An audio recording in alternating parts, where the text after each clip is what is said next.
عسلامة يا زبنيات وما يا مزيانات. اليوم باش نعملوا وصفة جديدة. الفاروق التونسي. احنا في تونس نعرفوه. للي ما يعرفوش، الفاروق هو حجرة بيضة. نجموا نشريوها في السوق، ديجا مذوبينها وعاملينها ماس. انا ننصحكم تشريوا الحجرة كما هي. الحجرة هذه تصنع في برشا بلايص في تونس، منها الساقط.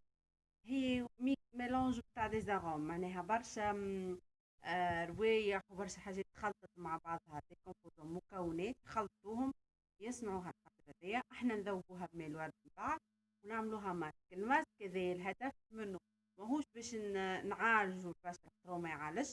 ماسك هذا يتعمل باش يضوي البشرة، دونك اللي يبدا عنا عرس فرح مناسبة نعملوه في العشية، باش في الليل تبدا بشرتنا ضاوية ومنورة، وان شاء الله ديما منورين. وتو نوريكم كيفاش نعملوه، ما ساهل برشا.